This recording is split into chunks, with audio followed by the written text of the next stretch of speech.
제가 보기에는 이재명 대표는 2심에서 선거법이든 위증교사든 유죄가 나와서 확정되면 피선거권이 박탈되는 죄가 나오더라도 이 양반은 대선에 나올 사람이에요. 제가 보기에는. 그 정도로 민주당은 이재명 이외에는 아예 실을 말려놨어요. 지금.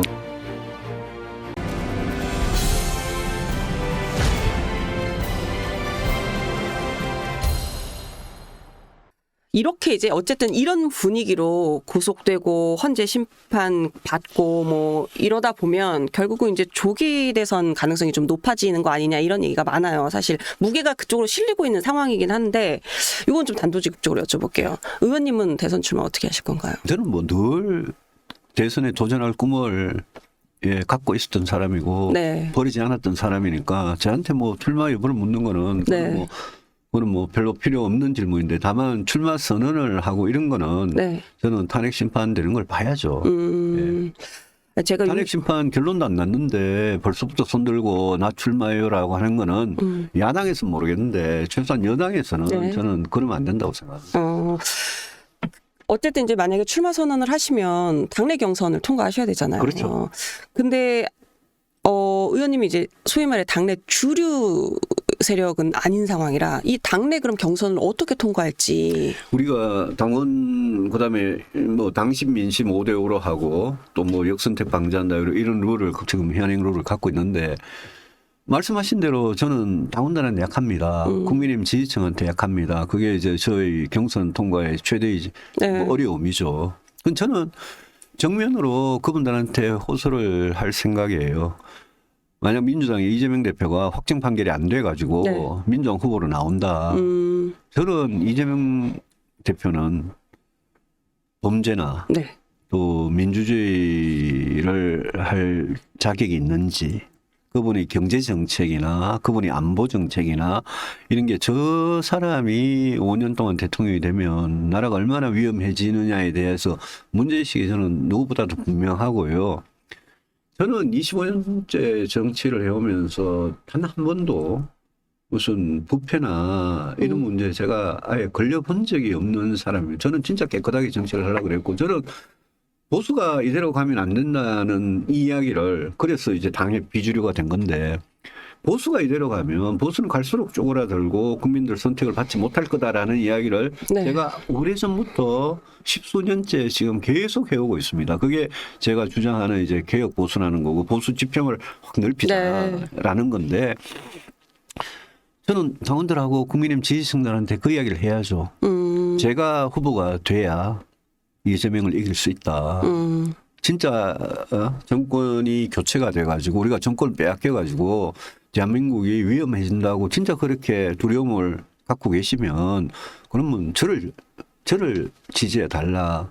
제가 진정한 보수 정치인으로서 제가 이재명 대표나 민주당의 누구보다도 더 국민 다수의 선택을 받을 수 있는데 이제 우리 당안의 경선, 국민 네. 지지자와 당원들 이분들의 생각이 이에 대한 생각이 이제 그게 뭐 박근혜 대통령 탄핵 이후에 거의 뭐 그 전부터 이제 원내대표 할 때부터 그랬습니다만 10년째 네. 제가 그런 고생을 하고 있는데 저는 뭐 한 번도 바뀌어본 적이 없고 네. 제가 10년째 고생하는 거는 저는 제 양심과 제 길을 개혁보수 길을 지켰던 대가라고 생각합니다. 저는 그런 점에서 제가 뭐 대가를 치르고 있는 거니까 네. 후회되는 건 전혀 없는데 지금 이 순간에는 네. 예컨대 뭐 우리 김문수 선배나 뭐 홍준표 선배나 이런 되게 이렇게 보수적인 그런 정광훈 목사가 좋아하는 우리 후보들 있잖아요.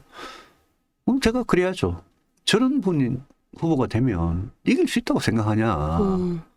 네? 그걸로 제가 정면 승부하는 수밖에 없죠. 그러니까 선거가 사실은 구도 싸움인데 이재명 대표가 민주당의 이제 대선 주자로 된다라면 김문수 지사라든가 그 홍준표 지사 뭐 이렇게 시장, 네. 홍준표 시장 네. 같은 경우에 1대1 구도는 이기기 어렵다. 저는 이기기 어렵다고 봅니다. 저는 뭐 극우에 가까운 그런 후보를 내세워서는 네. 왜냐하면 정치인은 요즘 시대에 과거에 했던 말, 행동, 선택들 이런 게 막 그냥 다 있거든요. 네. 다 그냥 기록이 다 남아 있거든요.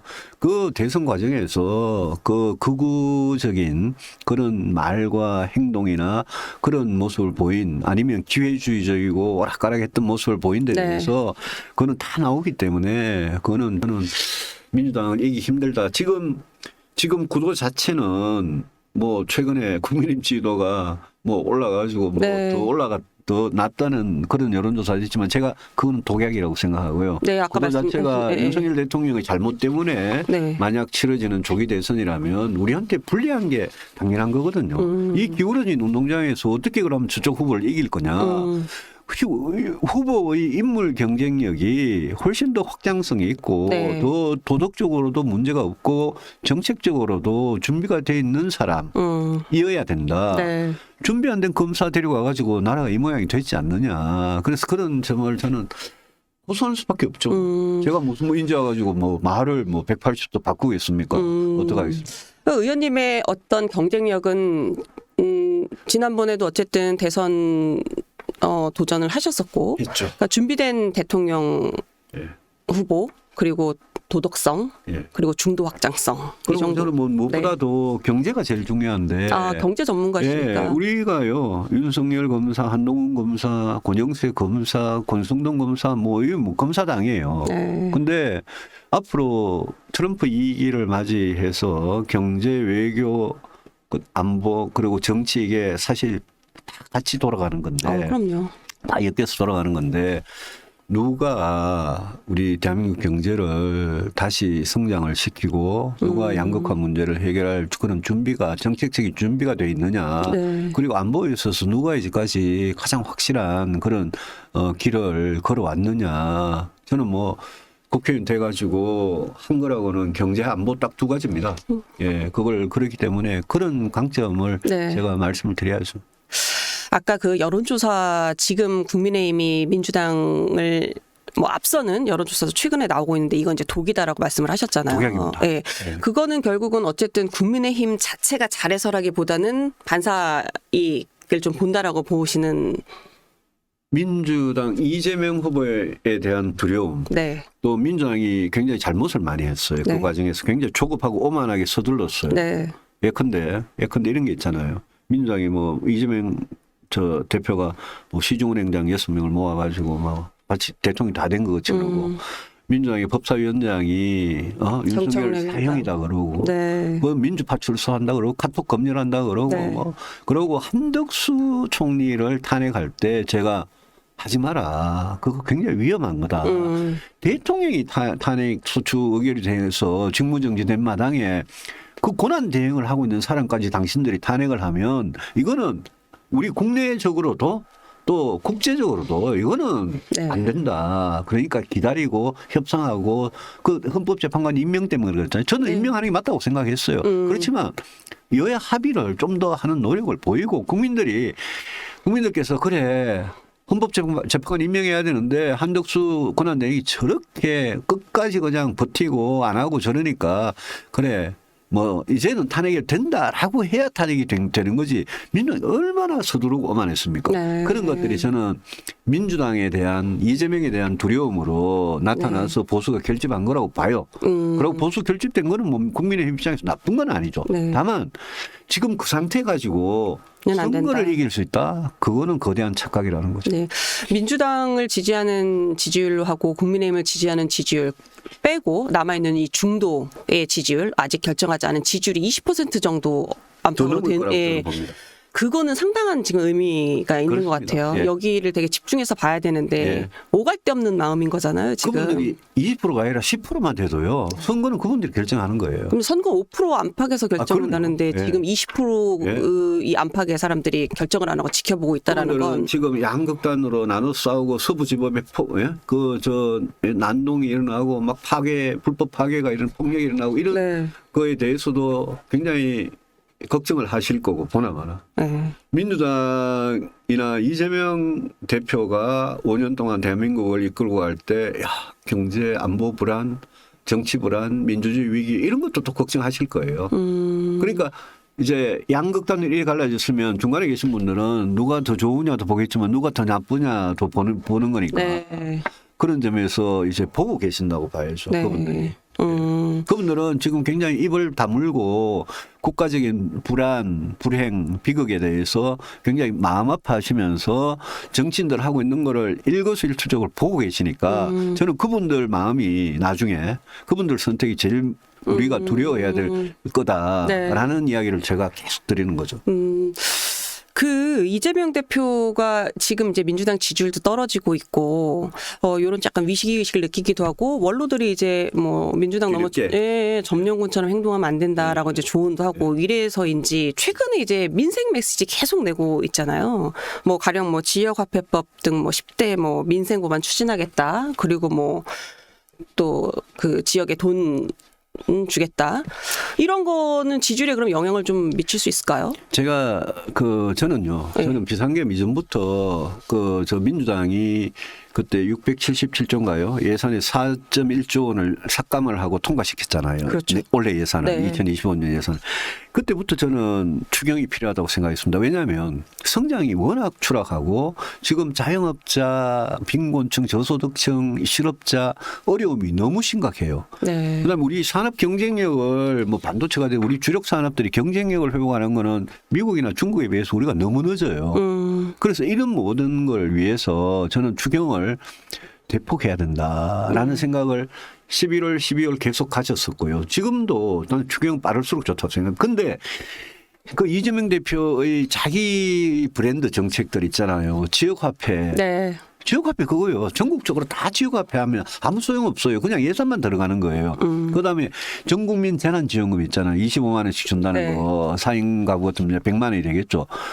저는 그런 돈 있으면 어려운 분들, 실업자, 청년들, 비정규직 노동자, 거기다가 자영업자 그런 분들한테 드려야지. 왜 전 국민한테 25만 원 주십니까? 그거는 소비를 살리고 내수를 살리고 성장을 하는 효과가 제일 낮은 바보 같은 정책이에요. 그래서 추경을 만약 한다면 네. 추가 경정 예산을 한다면 이재명 추경은 하면 안 된다 이거는. 근데 지금과 같이 경제가 어려울 때는 제발 최상목 권한대행이 네. 또 이창용 한국은행 총재나 우리 경제부처 강요들이 대통령도 리더십도 없는 지금 상태에서 아니 트럼프는 취임해가지고 관세를 올리고 미국 중국 간에 막 그냥 전쟁이 나고 그래 무역 전쟁이 나고 난리가 나는데 우리가 뭔가 환율도 안정시키고 주가도 안정시키면서 성장을 회복하고 일자리를 늘려가는 이런 노력들을 해야 될 거 아닙니까?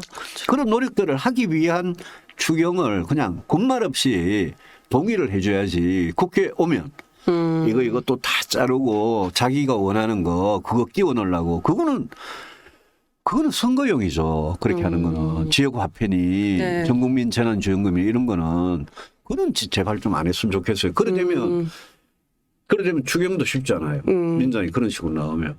그래서 네 말씀하십시오. 저희가 지금 이제 민주당 얘기하면서 이제 이재명 대표 얘기를 지금 계속 하게 되는데 선거 차기의 조기 대선 관련해서도 뭐 어쨌든 유력 민주당의 대선 후보니까 그런 그 사람 독재를 하고 있는 당이니까요. 네. 근데 의원님 보시기에 민주당에서 제3의 인물이 나올 가능성은 저는 거의 없다고 보세요. 네. 그럼 지난번에 총선 때 네. 뭐 비명 행사해가지고 네. 자기 정적들은 잔인하게 다 제거했잖아요. 제가 그거 보면서 사법부 판단이 나오는 거면 어떤 어떻게 될까요? 사법 판단? 2심. 제가 아까 그 이야기 했잖아요. 법원이 네. 빨리 해라. 이거는.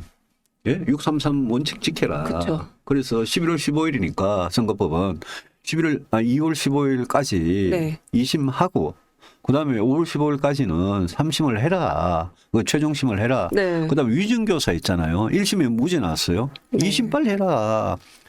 만약 조기 대선이 대법원 확정 판결 나기 전에 조기 대선이 치러지면 제가 보기에는 이재명 대표는 2심에서 선거법이든 위증교사든 유죄가 나와서 확정되면 피선거권이 박탈되는 죄가 나오더라도 이 양반은 대선에 나올 사람이에요. 제가 보기에는. 그 정도로 민주당은 이재명 이외에는 아예 실을 말려놨어요. 지금.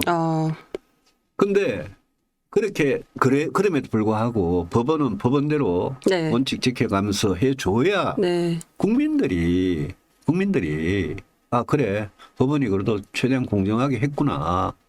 사법부는 사법부대로의 스케줄대로 역할을 해달라. 법원의 시간은 법원의 시간대로 지키고 정치인들은 입도 뻥끗 하지 마라 그러는데 네. 그렇게 보기에는 국민들 마음속에 이게 공평하지 못하다, 공정하지 못하다라는 게 이미 마음속에 자리 잡혔거든요. 네. 그 저는 사법은 국민들의 신뢰를 받는 게 굉장히 중요하다고 생각하고 그런 차원에서 판사님들도 내가 좀 재판 늦출 수도 있지 그렇게 생각하실 문제가 아니다. 지금 국가적인 상황이. 그리고 2심 재판 저는 대법원 확정 판결까지 나와서 이재명 후보가 유죄냐 무죄냐가 확정적으로 결정되는 게 그렇게 해서 선거를 치는 게 맞다고 생각하지만 네. 그게 안 될 수도 있잖아요. 네. 안 될 수도 있으면 결국은 이제 선거에서 결정을 해야 되는데 국민 투표로. 그렇지만 사법 입장에서는 최대한 이 질질 건 이 재판에 대해서 이제 마지막에 이런 상황이 왔으니까 대통령이 이렇게 됐으니까 네. 지난 윤석열과 이재명이라는 두 정치인 때문에 지난 몇 년간을 극심한 어떤 대결, 네. 분열을 겪었던 이 정치를 한 획을 그어주려면 저는 법원이 속도 있게 해주는 게 맞다고 생각합니다. 저희 이 나는 정치인이다 마지막 질문인데요. 공식 예. 질문이기도 한데 이 정치인이라면 사실은 날마다 이 질문을 던져야 되는 게 아닌가 싶어서 저희가 이걸 항상 여쭤봐요. 유승민 의원님에게 정치란 무엇일까요? 제가 2017년에 나는 왜 정치를 하는가라는 책을 썼습니다. 네. 제가 1997년 IMF 외환위기 때 거의 대부분의 문제는 사실 경제에 있어요. 민생이라는 게 우리 말하는 민생이라는 게 대부분 문제는 경제에 있는데 사실 해결책은 무슨 경제 정책을 하는 공무원들이 갖고 있는 게 아니라 정치에 있습니다. 왜냐하면 정치 권력이 모든 경제에 관련된 정책 법을 다 결정하는 게 정치거든요. 네. 제가 IMF 터지는 거 보고 그때 수많은 국민들께서 고통을 외환위기 때 마이너스 5.1% 98년 성장을 했는데 그 5% 10% 성장하던 경제가 마이너스 5.1% 성장이 추락한다는 거는 그거는 현장에서 겪어보면 이게 뭘 의미하는지 우리가 고통으로 느끼는 겁니다. 그 제가 경제가 문제인데 해법은 정치에 있다고 생각하고 정치라는 게 욕을 바지로 얻어먹죠. 근데 정치는 저는 진흙에서 연꽃을 피우는 거라고 생각을 합니다. 네. 욕을 아무리 먹어도 세상의 문제들을 해결하는 궁극적인 힘은 네. 그건 결국 정치에 있다. 그래서 노벨상 받은 사람이 그러잖아요. 정치가 잘 되면 나라가 잘 되는 거고요. 정치가 잘못되면 나라는 망합니다. 우리 대한민국이 지난 수십 년 동안 네. 정부 수립 이후에 전쟁을 겪고 그 이후에 분단된 이 대한민국에서 정말 민주주의와 또 경제 발전을 네. 이루어서 요즘 세대들은 그냥 선진국에서 태어난 선진국 시민으로 태어난 거예요. 근데 이게 이 성취가 네. 우리가 지금 누리고 있는 경제적인 풍요나 민주주의나 이게 언제든 무너질 수 있고 역사는 언제든지 후퇴할 수 있다. 그걸 안 하려면 어떻게 해야 되느냐. 정치라는 게 끊임없이 혁신이 돼야 되고 우리 시민들이 끊임없이 눈을 부릅뜨고 지켜보지 않으면 나라가 추락하는 거는 쌓아 올리는 데는 수십 년이 걸려도 네. 파괴하고 추락하는 데는 이건 한순간이다. 그런 차원에서 저는 정치가 정말 중요하다고 생각해서 그런 확신이 있기 때문에 지금 맨날 비주류고 맨날 욕도 먹고 예? 저보고 당에서 특히 보수 정당에서 고생도 하고 이러지만 정치를 하고 있고 제가 대통령 선거에 2번 도전을 네. 해가지고 꿈을 버리지 않는 거는 저는 제가 정치가 얼마나 중요하고 정치가 잘 되면 이 나라가 얼마나 더 잘 될 수 있는지를 제가 너무나 절감하는 정치인이기 때문에 그런 생각을 한다는 말씀 드리겠습니다. 지금 말씀드리면서 잠깐 네. 궁금했던 게 유승민 의원님이 이끄는 대한민국은 아직은 조금 더 갈 길이 꽤 많이 남아 있지만 어떤 모습일까? 이걸 한 한마디로 정의해 주실 수 저는 있을까요? 모든 게 후퇴하고 추락하는 대한민국을 그거를 다시 일으켜 세우고 우리가 더 성장하고 예? 더 강해지는 그런 대한민국을 꼭 만들고 싶습니다. 그래서 제가 정치하면서 경제 안보 네. 두 가지만 집중적으로 제가 늘 이렇게 해온 이유가 그게 나라의 기둥이거든요. 근데 둘 다 저는 엄청 위태롭고 엄청 무너지고 있다고 네. 느끼기 때문에 경제 안보를 다시 이렇게 세우면 저는 그 많은 국민들이 행복해지실 거라고 생각합니다. 네. 집으로 치면은 기둥과 석가래의 그렇습니다. 역할이라고 보면 되겠네요. 그게 저는 국가의 아주 뭐 거의 전부에 해당하는 기본이라고 근본이라고 생각하니까요. 네. 저희 지금 이제 1시간 넘게 그렇습니까? 예, 벌써? 저희 약간 이제 대담을 진행했는데 힘드시죠? 괜찮으셨나요? 아닙니다. 예. 아니 저희가 또 질문하고 싶은 게 워낙 많아서 편하게 해주셔서 예. 다음에 또 지금 이제 현안이 이 대한민국 현안이 지금 계속 이어지고 있어서요. 트럼프 2기가 앞으로 4년이 굉장히 우리 대한민국의 어떤 운명을 좌우할 수도 있는 그런 국제 정세도 그렇고 경제도 그렇고 그런 시기라고 생각하고 거기에 잘 대응할 수 있는 리더십을 세우는 게 제일 시급한 일이라고 생각합니다. 긴 시간 말씀 잘 들었습니다. 고맙습니다. 네, 지금까지 유승민 전 국민의힘 의원이었습니다. 감사합니다. 고맙습니다.